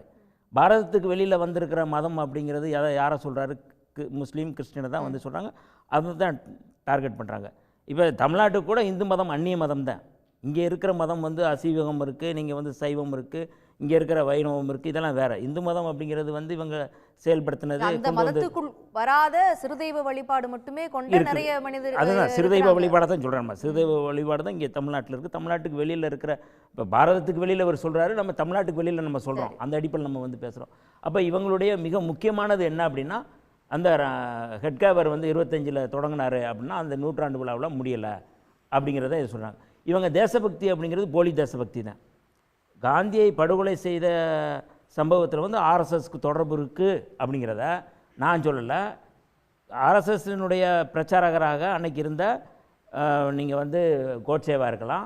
கோட்சேனுடைய சகோதரர் வந்து கோபால் கோட்சே விடுதலையான பிறகு வெளியில் வந்து நாங்கள் தான் கொலை செஞ்சோம் அப்படிங்கிறத வெளிப்படையாக அவங்க வந்து பேசுகிறாங்க. அத்வானி வந்து இதை ஏன் நம்ம சொல்கிறோம்னா, அத்வானி வந்து இவங்களுக்கும் எங்களுக்கு சம்மந்தம் இல்லைன்னு சொன்னபோது ஏன் நீங்கள் மறைக்கிறீங்க, நாங்கள் இந்த இயக்கத்தில் வந்து ஆர்எஸ்எஸ் இயக்கத்தில் பிரச்சாரகராக இருந்தோமே அப்படின்னு அவர் வெளிப்படையாக பேசுகிறாரு. அப்போ இது முதல்ல தேசபக்த இயக்கம் அல்ல, இது ஒரு பயங்கரவாத இயக்கம். ஆர்எஸ்எஸ் வந்து ஒரு பயங்கரவாத இயக்கம். அப்போ அப்படிப்பட்ட இயக்கம் இந்தியாவில் வந்து எதற்காக வந்து நீங்கள் வந்து தேசபக்தியை போதிக்கும் போது குழந்தைகளுக்கு எதுக்காக தேசபக்தியை போதிக்குது? எங்கேயுமே அவங்க வந்து தேசபக்தியை வந்து போதிக்கிறது இல்லை. அவங்க வந்து இந்து ராஷ்டிர கனவை தான் போதிக்கிறாங்க. அப்போ இந்து ராஷ்டிர கனவு, ஒரு நாடு, நீங்கள் வந்து பல்வேறு தேசிய இனங்களுடைய அடையாளங்களை அழிக்கிறது, அதன் மூலமாக கலவரம் செய்கிறது. ஏன் நீங்கள் குக்கிக்கும் மொய்திக்கும் நடக்கிற வன்முறையில், நடந்த படுகொலையில் முழுக்க முழுக்க ஆட்சி அதிகாரத்திலிருந்து மொய்தி தான், அந்த இனத்துக்கு தான் இவங்க வந்து ஆதரவு கொடுத்தாங்க. அந்த முதலமைச்சருக்கு இவங்க தான் ஆதரவு கொடுத்தாங்க. யார் இவங்க போய் குக்கியை போய் பார்த்தாங்க? யார் எந்த பாதிக்கப்பட்ட இனங்களுக்கு போய் எங்கே போய் பார்த்தாங்க? பெண்களுக்கு எங்கே போய் பார்க்குறாங்க? இவர் பேசுகிறாரு, மோகன் பகவத் பேசுகிற பேச்சு எல்லாமே வந்து பேசுகிறது வந்து ஒரு துறவியை போல் பேசுவார், ஆனால் செயல்படுறது அவரே கசாப் கடற்கரை போல தான் செயல்படுவார். அவர் வந்து ஒன்றும் வந்து ஒரு வெளிப்படையாக நாங்கள் வந்து இப்படி இருக்கிறோம் அப்படிலாம் சொல்கிறதில்ல. நீங்கள் சொன்னீங்க ரிசர்வேஷன் சம்மந்தம் பேசும்போது கூட சொன்னேன், இடபிள்யூஎஸ் அவர் ஆதரிக்கிறவர் தான். அதிர்ச்சி வந்து அறிக்கை கொடுத்தவர் தான். இடஒதுக்கீடுவங்கெல்லாம் பாதிக்கப்படுறாங்க, இவங்களுக்கெல்லாம் இடஒதுக்கீடு கொடுக்கணுங்கிறது. ஆர்எஸ்எஸ் வந்து நாங்கள் டிஸ்டன்ஸில் தான் வச்சுருக்கிறோம், அவங்களிருந்து நாங்கள் அவுட் க்ரோன் ஆகிட்டோம், இண்டிபெண்ட்டாக க்ரோ ஆகிருக்கிறோம்னு பிஜேபி சொல்லுது. நட்டா அவர்கள் வந்து எலெக்ஷன் அப்போ சொல்கிறாங்க அப்படின்னா வாக்குகளில் எந்த பிரச்சனையும் வந்துடக்கூடாது, ஆர்எஸ்எஸ் ஐடியாலஜி அப்படியே எடுத்துட்டு ஒரு தேர்தல் அரசியலை நம்ம சந்திக்க முடியாதுங்கிறதுக்காக அதை சொல்கிறாங்களா? இல்லை உண்மையாலுமே வந்து பிஜேபி ஒரு சுதந்திரமாக ஆர்எஸ்எஸ்னுடைய முழு கட்டுப்பாட்டில் இல்லாமல் இயங்குறதுக்கு அந்த நீரோட்டம் மாறுது, அதை மோடி அவர்கள் வந்து மாற்ற முயற்சிச்சாரு அப்படிங்கிறத நம்ம இல்லை, நீங்கள் அப்படி வந்து நீங்கள் வந்து சொல்லவே முடியாது. ஆர்எஸ்எஸ்னுடைய ஒரு அரசியல் பிரிவு தான் இது. பாஜக இவங்க தான் இயக்குறது எல்லாமே. வந்து இங்கேருந்து அங்கே போவாங்க, அங்கேருந்து இங்கே போவாங்க. வெளிப்படையாக வந்து நீங்கள் வந்து பேசுகிறதா இருந்தால் வந்து இயக்குறதே வந்து ஆர்எஸ்எஸ் தான். நீங்கள் இதிலேருந்து இவர் வந்து வெளியில் போகிறது அப்படிங்கிறது, இல்லை வந்து டைவெர்ட் பண்ணி போகிறது அப்படிங்கிறது இவரால் வந்து முடியாது. இப்போ ராமர் கோயில் பிளானாக இருக்கலாம், இல்லை நீங்கள் வந்து எல்லாமே எந்த பிளானாக இருந்தாலும் பாபர் மசூதி இடிப்பினுடைய செயல் திட்டம் யாருங்க கொடுத்தது? இல்லை, இப்போ அயோத்தியில் ராமர் கோயில் கட்டுறது, இது போல் துவாரகாவில் கோயில் கட்டுறது, இந்த மாதிரியான விஷயங்கள்லாம் வந்து ஆர்எஸ்எஸ்னுடைய அஜெண்டாவில் இருக்கிறதா சொல்கிறாங்க. இப்போது ஹிந்து ராஷ்டிரம் நீங்கள் சொன்னது, அதே மாதிரி கான்ஸ்டியூஷனை மாற்றணும் அப்படின்ற விஷயம், இடஒதுக்கீட்டை ஒழிக்கணும், நாக்பூருக்கு கேபிட்டலை மாற்றணும், இதெல்லாம் ஒரு அனுமானம் நிறைய தடவை சொல்லப்பட்ட விஷயங்கள், ஆர்எஸ்எஸ்னுடைய அஜெண்டாவாக இருக்கும் இதெல்லாம் அப்படின்னு சொல்லப்பட்ட விஷயங்கள். காங்கிரஸ் கூட நிறைய பிரச்சாரத்தில் சொல்லியிருக்கிறாங்க. மாநிலங்களை வந்து மண்டலங்களாக மாற்றணும், இது மாதிரியான விஷயங்கள். இது வந்து பிஜேபியினுடைய செயல்பாடுகளில் எதிரொலிச்சிச்சு அப்படின்னு நீங்கள் பார்க்குறீங்களா? இல்லை இதை இந்த நூற்றாண்டு காணக்கூடிய அமைப்பு, நூற்றாண்டு காணக்கூடிய அந்த ஆண்டில் இதையெல்லாம் செய்ய முடியாமல் போனதுக்கு மோடியும் இந்த நம்பர்ஸும் ஒரு காரணம்னு ஒரு அதிர்ச்சி அது செய்ய முடியாத காரணம் வந்து புரட்சியாளர் அம்பேத்கர் யாத்து கொடுத்த அரசியலமைப்பு சட்டம் தான். அதனால தான் 370 ரத்து செய்யப்பட்டதை நீதிமன்றத்துக்கு கொண்டு போய் நீதிமன்றத்தில் எப்போ வேணாலும் வந்து மாநிலங்களை வந்து நாங்கள் வந்து உடைக்க முடியும் அப்படிங்கிற நீதிமன்றத்தின் மூலமாக வந்தாங்க. அப்போ நீங்கள் வந்து ஒரு மாநிலம் அப்படிங்கிறது 56 வந்து மொழிவழி மாநிலம் பிரிக்கப்படுது அப்படின்னா, அந்த மொழிவழி மாநிலம் பிரிக்கப்படுவதற்கான அடிப்படை தேவை, அதற்கான உரிமை, அதற்கான வெறும் மாநிலம்னா வெறும் மாநிலம் இல்லைங்க, அது தேசிய இனங்களுடைய அடையாளம். அந்த தேசிய இனங்களுடைய அடையாளத்தை அழிச்சிட்டு மதவழி அரசியலை கொண்டு வர்றதா ஆர்எஸ்எஸ்னுடைய செயல் திட்டம். அதனால தான் இவங்க வந்து ஒரு நாடு ஒரு மொழி, ஏன் ஒரு நாடு ஒரு மொழி, ஒரு நாடு ஒரு மொழி, அது இந்து ராஷ்டிரம் ஏன் சொல்லிகிட்டே இருக்கிறாங்க? அப்போ இந்த பின்னணியில் கொண்டு போகணும் அப்படிங்கிறதுக்காக தான் காஷ்மீரினுடைய அந்த அடையாளத்தை வந்து உடைச்சாங்க. ஆனால் அந்த காஷ்மீரில் நீங்கள் வந்து யாரை வந்து நீங்கள் வந்து அந்த இனத்தினுடைய அடையாளத்தை நீங்கள் அழிக்க நினைக்கிறீங்களோ, அங்கே வந்து பொறியாளர் ரஷீத் வந்து என்ஐஏல நீங்கள் கைது செய்கிறீங்க, சிறையில் 5 வருஷமாக உள்ளே இருக்கிறாரு. சிறைக்குள்ளேருந்தே அவர் வெற்றி பெறாருன்னா எங்களுக்கு தனி தேசிய இனம் வேணுங்கிற சொல்கிறதுக்கான வெற்றி தான் அது. அப்போ இவங்களுக்கு எல்லாமே பின்னடைவு. எங்களுக்கு காலிஸ்தான் வேணும்னு சொல்கிறாரு அமிரித் பால் சிங், காலிஸ்தான் வேணும், நாங்கள் இந்தியாவில் இருக்க மாட்டோம்னு சொல்கிறாரு. அவர் வெற்றி பெறாரு. எப்படி இதெல்லாம் வெற்றி பெற முடியுது? அப்போ தேசிய இனங்களுடைய அடையாளங்கள் இன்றைக்கி வந்து வெளிப்படையாக வெளியில் வருது, தனிநாடு கோரிக்கை வெளியில் வருது. அப்போ நாங்கள் இந்து ராஷ்டிரம் அப்படிங்கிறது நீங்கள் அடைய முடியாது. இதெல்லாம் அவர் வந்து பார்க்குறாங்க, இதெல்லாம் வந்து அனலைசைஸ் பண்ணி பார்த்து, அப்போ இதில் ஒரு பெரிய நம்ம மாற்றத்தை கொண்டு வரணும், இவங்க எடுக்கிற முன்னெடுப்பு எல்லாமே வந்து தவறானதாக இருக்குது அப்படிங்கிறத அவர் வந்து பேசுகிறாரு. அப்போ இந்த பேச்சின் ஊடாக நம்ம இதை பார்க்கணும். ஆட்சியினுடைய உதவி இல்லாமல் அவங்களோட ஐடியாலஜியை எப்படி கொண்டுட்டு போய் சேர்த்த முடியும்? இப்போ ராமர் கோயில் கட்ட வேண்டும் என்பது ஆர்எஸ்எஸ்னுடைய அஜெண்டாவாகவும் இருந்தது அப்படின்றப்ப அதனுடைய கிரெடிட்டை மோடி அவர்கள் மட்டும் வாங்கிட்டாரு. இல்லை, ஒரு செய்தி, முக்கியமான செய்தி, இந்த ஆர்எஸ்எஸ் துவங்கியது வந்து பார்ப்பனர், சித்பவன் பார்ப்பனர்கள் தான். பார்ப்பனர்கள் பார்ப்பனியம் அப்படிங்கிறது வந்து தங்களுடைய அஜெண்டாவை இப்போ இல்லை 100 வருஷம் கழிச்சுன்னா 200 வருஷம் கழிச்சாது அதை நடைமுறைப்படுத்தணும் அப்படிங்கிறது தான் செயல்பாடு. இப்போ 100ஆண்டு விழா கொண்டாடிக்கிட்டு இருக்கிற நேரத்தில் இந்து ராஷ்டிரம் செயல்பட முடியாது, தன்னோட பார்ப்பனைய அந்த உத்தியை வந்து கொண்டு வர முடியாது அப்படிங்கிற முடிவு பண்ணிட்டாங்க. ஏனென்றால் இன்றைக்கு இந்தியா கூட்டணி தேர்தலில் அவங்க வைத்த மிக முக்கியமான கொள்கை கோட்பாடு எல்லாமே இன்றைக்கி வந்து வெற்றி பெற்றிருக்கு அப்படிங்கிற அடிப்படையில் இன்னும் அவங்க வந்து இந்து ராஷ்டிர கனவு வந்து இன்னும் ஒரு 50 வருஷம் கூட தள்ளி போகும். அப்போ இந்த இடத்துல வந்து நம்ம வெளிப்படையாக நம்ம இதை முன்னாடி நகர்த்த முடியாது.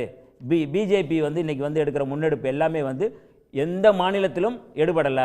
அப்போ இதை நம்ம வந்து முன்னெடுக்க வேண்டிய தேவை இருக்குது அப்படிங்கிற அடிப்படையில் மிகுந்த ஒரு தொலைநோக்கு பார்வையோடு ஆர்எஸ்எஸ் ஒரு ஆபத்தான ஒரு பேச்சாக தான் இதை பேசியிருக்கொள்ள, இதை யாரும் நம்ப முடியாது. இவங்க வந்து உடனே இவர் பேசுகிறாரு அப்படின்னா ஆஹா இவர் வந்து மத நல்லிணக்கத்தை பேசுகிறாரு அப்படின்னா இல்லை. அவரே சொல்கிறார் மத மாற்றம் கூடாதுன்றாரு. நீங்கள் வந்து மற்ற மதங்களை மதிக்கணும்னு சொல்கிறாரு. இவர் மற்ற இடங்களில் நீங்கள் வந்து படுகொலை செஞ்சபோது ஒரு அமைதியாக இருந்தால் இவர் என்ன பண்ணார்? ஹத்ராஸில் போய் தலித்துகள் மீது தாக்குதல் நடத்தினார், போய் பார்த்தாரா? இந்த காரணத்துக்காக கூட மோடி தன்னை டிஸ்டன்ஸ் பண்ணிக்க நினைக்கிறாரு ஆர்எஸ்எஸ்ல இருந்து. இல்லை, அப்படி பண்ணவே முடியாது. நீங்கள் வந்து ஆர்எஸ்எஸ் வந்து ஆர்எஸ்எஸ்னுடைய இது என்னது, ஒரு தனி மனிதர் தன்னை வந்து பிரபலப்படுத்திக்க கூடாது, அவரை சார்ந்த ஒரு இயக்கம் இருக்கக்கூடாது, அந்த இயக்கம் இயக்கமாக இயங்கணும், கட்சியும் அந்த இயக்கத்தின் கட்டுப்பாட்டில் இயங்கணும்னு நினைக்கிறாங்களா? இல்லை நீங்கள் அந்த ஆர்கனைசர் ஆர்எஸ்எஸ் அமைப்பு வேற, அது கலாச்சார அமைப்பு. முழுக்க முழுக்க நான் முதல்ல சொன்னேன் இல்லையா, முழுக்க முழுக்க ஒழுக்கத்தை பற்றியும் சொல்லிக்கிறாங்க. கல்வியை விட ஒழுக்கம் சிறந்ததுங்கிறது ஆர்எஸ்எஸ் கோட்பாடு. கல்வியை விட ஒழுக்கம் சிறந்தது. ஆர்எஸ்எஸ் காரங்க அதான் சொல்றல, கல்வி இருந்தாலும் ஒழுக்கம் இல்லாத கல்வி. சார் இருங்க ஒரு நிமிஷம், ஒரு நிமிஷம் அதைத்தான் இருங்க சார் இருங்க.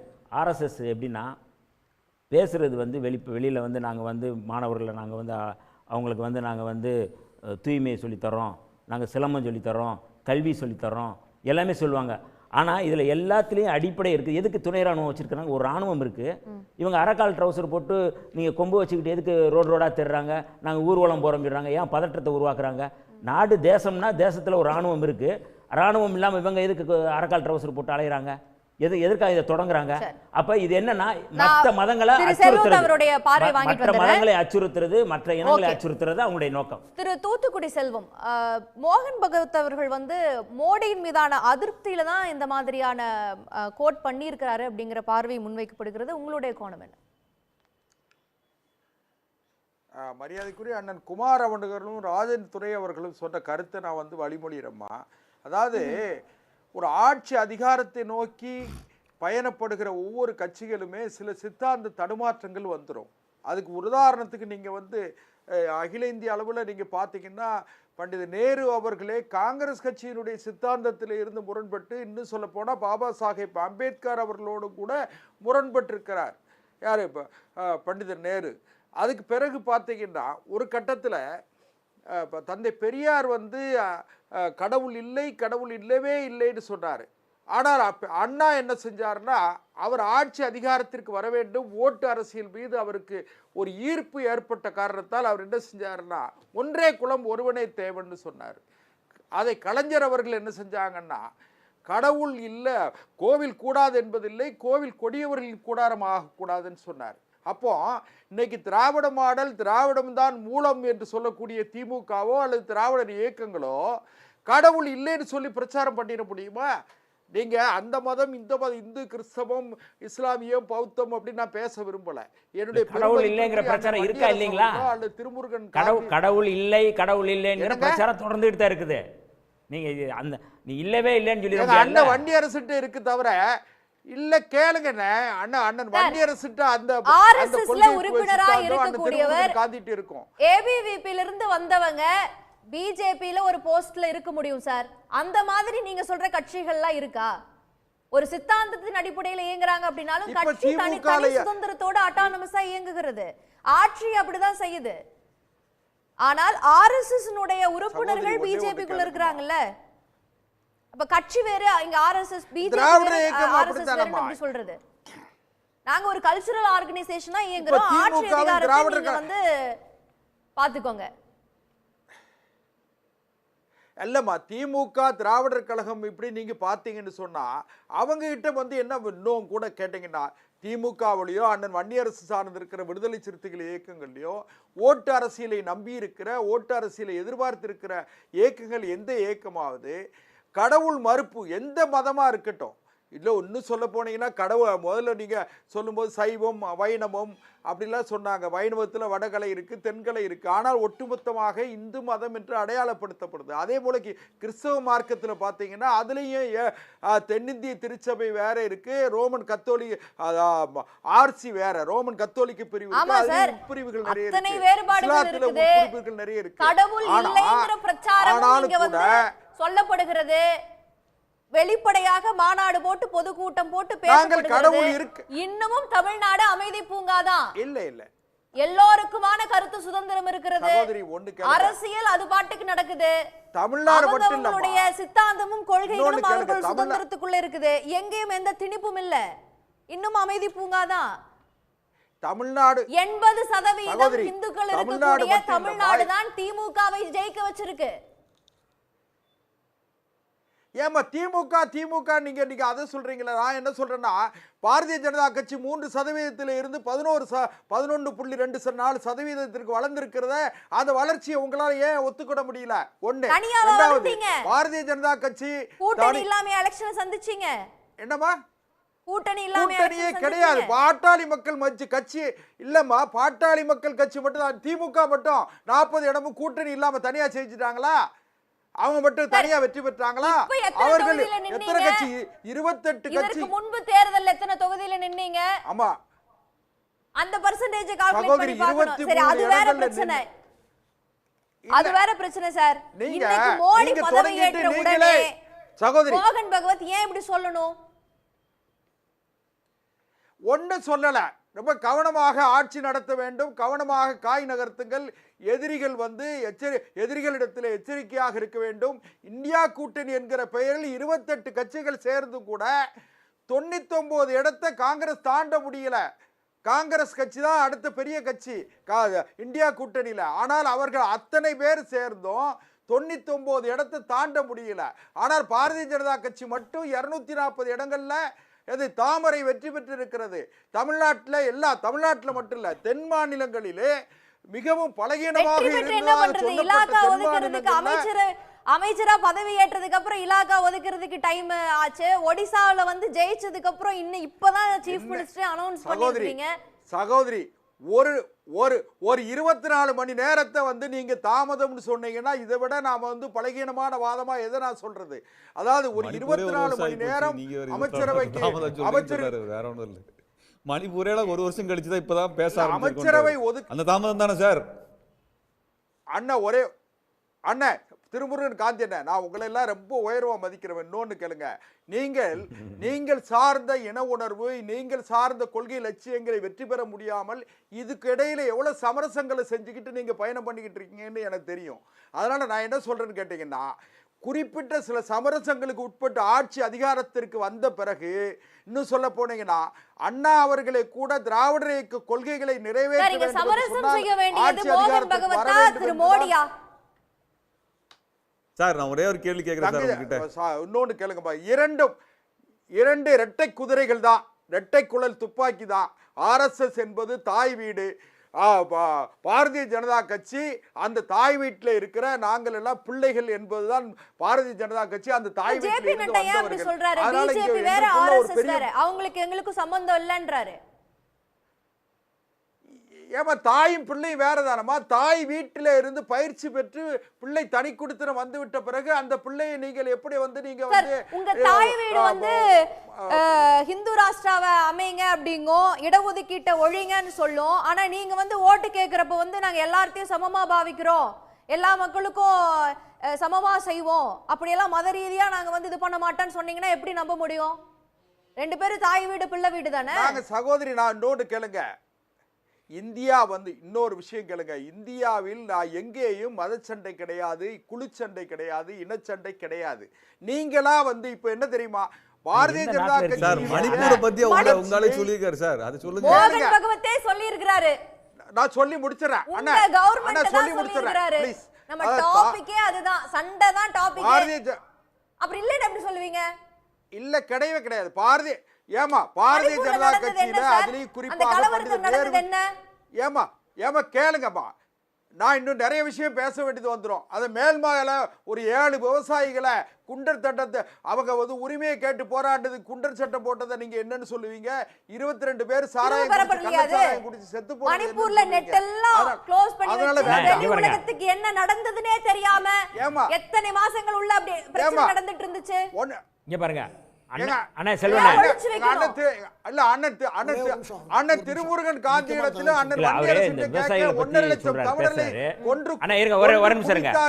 விவசாயிகள் இங்க குண்டர் சட்டம் போட்ட உடனே திமுக கவர்மெண்ட் நம்ம தப்புன்னு சொன்ன உடனே அதை வித்ரா பண்ணிடுறாங்க, குண்டர் சட்டம் நீக்கப்படுகிறது. ஆனா ஓராண்டுகளுக்கு மேல விவசாயிகள் மீதான தாக்குதல், அவங்க போராட்டம் நடத்துறாங்க. மொத்தம் 6041 பேர் கொல்லப்பட்டார்கள். அது பனி மலையில நின்னாங்க. யார் காரணம்? 1.5 லட்சம் தமிழர்களை கொன்று குவிக்கும் பொழுது பார்த்து கொண்டிருந்தவர்களோடு நீங்கள் சேர்ந்து பயணப்படுகிறீர்களே, இதை விட பரிதாபமான நிலைமை இங்க பாருங்க இந்தியாவுடைய அண்ணா, இங்க பாருங்க அதாவது உலகத்திலே வேற எங்கேயுமே அந்த கிடையாது. அந்த நீங்க அது சம்பந்தமான கேளுங்க. பேசலாம், நீங்க அது ஒண்ணும் பிரச்சனை இல்ல. பாஜக அதனுடைய நிலைப்பாடு என்னன்னு பார்க்கலாம். நீங்க அதெல்லாம் நீங்க அதை பத்தி இங்க பேசாதீங்க. இனப்படுகொலை செய்து இந்தியாவுல இனப்படுகொலை செய்தது ஆர்எஸ்எஸ். பாஜக குஜராத்ல எவ்வளவு படுகொலை நடந்திருக்கு அதை பத்தி நீங்க பேசுங்க. இஸ்லாமியர்கள் படுகொலை செய்யப்படும் போது என்ன சொன்னார் மோடி? அது நாய் விழுகும் போது நாய் குறுக்கல கார்ல போகும்போது எப்படி ஏற்பட்டதோ அந்த மாதிரியான ஒரு உணர்வு ஏற்பட்டதுன்னு சொன்னாரு. இனப்படுகொலை வந்து ராஜபக்சே எப்படியோ மோடி அப்படித்தான். நான் சொல்லல, நீங்க வந்து மரியாதைக்குரிய சந்திரபாபு நாயுடு சொல்றாரு. சந்திரபாபு நாயுடு என்ன சொல்றாருன்னா மோடி ஒரு பயங்கரவாதின்னு சொல்றாரு. மோடி வந்து ஒரு இருங்க அண்ணா இருங்க சொன்னாரு 2019 அவர் சொல்றாரு. இன்னைக்கு ஒரு கூட்டணியில் இருக்கிறாரு. அப்படிப்பட்ட பயங்கரவாதி தான் இன்னைக்கு வந்து இந்தியாவுடைய தலைமை அமைச்சரா இருக்கிறாரு. அப்படிப்பட்ட பயங்கரவாதி கீழ தான் நம்ம இருக்கிறோம். அதனால நீங்க வந்து தயவு செய்து வந்து மோடி வந்து ஒரு சாத்வீகமான ஆளு சொல்லாதீங்க. ஒரு பயங்கரவாதி தான் இந்தியாவுடைய தலைமை அமைச்சருங்க. செஞ்சுட்டு இருக்கீங்க. அதெல்லாம் கிடையாது. இன்னொன்னு கேளுங்க. செல்வம் சார், ஒரு விஷயம் கேளுங்க. செல்வம் சார், செல்வம் சார் உங்ககிட்ட ஒண்ணே ஒண்ணு மட்டும் கேட்டு சொல்லிருங்க எனக்கு. சார் இப்ப இனப்படுகொலை நடந்துச்சு, காங்கிரஸ் குற்றம் சாட்டினீங்க. 10 வருஷம் நீங்க ஆட்சியில் இருக்கிறீங்க. ஐநாவில் ராஜபக்சே மேல விசாரணை வேணும்ன்ற ஒரு தீர்மானத்தை ஏன் மோடி கொண்டு வரல? தமிழர் மேல ரொம்ப பற்றோடு இருக்கிறேன்னு சொல்றீங்க. இந்துக்கள் தான் அங்க கொலை செய்யப்பட்டவங்க. 1.5 லட்சம் பேர் இந்துக்கள் தான், பெரும்பான்மையான இந்துக்கள் தான். ஏன் நீங்க வந்து ஐநாவில் ஒரு விசாரணை கொண்டு வந்து 10 வருஷத்துல செய்யல? அதனால நீங்க உங்களுடைய விவாதத்தை எடுத்து பேசலாம். என்ன கேக்குறோம்னா இருங்க, இப்ப கேக்குற விஷயம் என்னன்னா மணிப்பூர்ல நடக்கக்கூடிய கொலை, மணிப்பூர்ல நடக்கக்கூடிய கொலை மணிப்பூர் மட்டுமே கிடையாது சார், எல்லா இடத்திலும். ஒரு நிமிஷம் அதாவது இல்ல இந்த பிரச்சனை வந்து இது பிரச்சனைக்கு காரணம், மணிப்பூர் பிரச்சனைக்கு காரணம் முழுக்க காங்கிரஸ். 49 மணிப்பூர் இந்தியாவோட இணைக்கப்பட்டது. பிரச்சனை 49 இருக்கு, 49 இருக்கு பிரச்சனை. ஏன் கேளுங்க. அந்த டைம்ல மக்கள் தேர்ந்தெடுத்து பொறுப்பை யாருக்கு கொடுத்தாங்க? 10 செகண்ட் கொஞ்சம் பொறுமையா இருங்க. அதாவது 49 இருந்து பிரச்சனை இணைக்கப்பட்டது. அப்ப என்ன ஆச்சு? கொடுக்கும்போது என்ன பண்ணாங்க? இவங்களை வந்து மெய்ட்டை இன மக்களை வந்து பழங்குடியில இருந்து எடுத்து விட்டுட்டாங்க. அதுக்காக அவங்க தொடர் போராட்டம் நடத்திட்டாங்க. அதன் அடிப்படையில் கோர்ட்டுக்கு போனாங்க. கோர்ட்டு பரிந்துரை பண்ணது. அதற்கு பிறகு போராட்டம் வெடிக்கிறது. அந்த போராட்டத்தை உடனே நரேந்திர மோடி அரசியல் பண்றது, காங்கிரஸ் அரசியல் பண்றது, எல்லா கட்சிகளும் அரசியல் பண்றாங்க. இது அபத்தமானது. 10 வருஷம் ஆட்சியில இருந்தது பிஜேபி, அங்க ஆட்சி செஞ்சது பிஜேபி. அப்புறம் காங்கிரஸ் செஞ்சது தப்புனா அதை மாற்றக்கூடிய பொறுப்பு ஆட்சியில அங்க போதை பொருள் வணிகம் தான் பெரிய வணிகம். அந்த வணிகத்தை விட்டு கொடுக்க தயாரா இல்ல.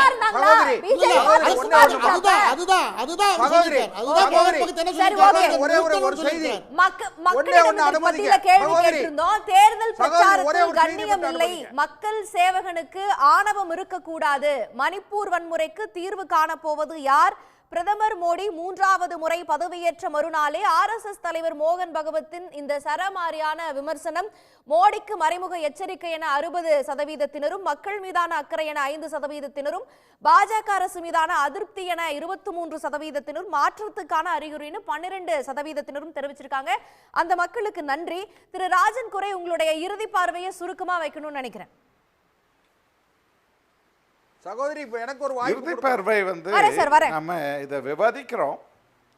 அதில் மிகுந்த ஒரு முக்கியத்துவம் இருக்கிறதா கருத முடியாது அப்படிங்கிறதா. ஏன்னா இந்த மாதிரியான ஒரு வேறு அமைப்புகளுக்குள்ளே இருக்கக்கூடிய சில முரண்பாடுகளை வந்து பேசுறது, அவர் ஆர்எஸ்எஸ் இயக்கத்தோட தலைவருங்கிற முறையில் அவரோட குரலை அவர் வெளிப்படுத்துறது, இதெல்லாம் ஒரு அரசியலோட ஒரு பகுதி தானே தவிர இதில் ஒரு பெருசாக அதனால அது ஒரு பெரிய சித்தாந்த பிளவெல்லாம் ஒன்றும் வரத்துக்கு வாய்ப்பு இருக்கான்னு தெரியல. அந்த மாதிரிலாம் எதுவும் நடக்காது. அப்புறம் பாஜகவோட இயக்கத்தில் வந்து அது ஒரு பெரிய ஒரு முதலீட்டு சக்தியாக இருக்குங்கிறத நம்ம பார்க்கணும். ஸோ இந்த கலாச்சாரம்ங்கிறது வேற ஒரு சில பேரை திருப்திப்படுத்துறதுக்காக இந்த சனாதனம் மதமெல்லாம் பேசுறது. இன்னொரு பக்கம் முக்கியமான விஷயம் என்னென்னா, அந்த ஒரு பெருமுதலீட்டு வளர்ச்சி, கார்ப்பரேட்னால் அரசு அப்படிங்கிறது தான் அதுக்கு முக்கியமான அதிகாரத்தோட மையம் வந்து அதுதான். ஸோ இதை ரெண்டுத்தையுமே பேலன்ஸ் பண்ணி போகணுங்கும் போது இப்படி வேறு குரல்களை சொல்கிறது, வேறு மாதிரி பேசுறது, அதெல்லாம் நடக்கும். அது அவ்வளோதானே தவிர அந்த உள்ளார்ந்த முரண்பாடை தாண்டி இது வந்து பெரிய முக்கியத்துவம் இருக்கிறதா சொல்ல முடியாது. நம்ம கவனமாக பார்க்கணும். Thank you sir. திருக்குமார், உங்களுடைய பார்வை அதாவது சுருக்கமா. இஸ்லாமியர்கள் வரும்போது இஸ்லாம் மதம் வந்தது, கிறிஸ்தவர்கள் ஐரோப்பியர்கள் வரும்போது கிறிஸ்தவ மதம் வந்தது. இதற்கு பல ஆயிரம் வருஷத்துக்கு முன்னே இங்கே இந்து மதத்துடைய வழிபாடும் வாழ்வியல் முறையும் இங்கே இருந்திருக்கிறது இந்தியாவில். அதை இப்போ அழிக்கிறதை நோக்கி முன்னெடுக்கப்படுவதால், அது காங்கிரஸ் ஒத்துழைப்பதால், கம்யூனிஸ்ட் ஒத்துழைப்பதால், மற்ற கட்சிகள் ஒத்துழைப்பதால் அதை தடுக்க வேண்டிய கட்டாயம் பிரதமருக்கும் மற்ற அமைச்சர்களுக்கும் ஏற்பட்டிருக்கிறது. இந்த மதத்தை காப்பாற்ற வேண்டும். உலகத்திலே ஒரே ஒரு மதம் இந்து மதம், அந்த மதம் இந்தியாவில் இருக்கிறது.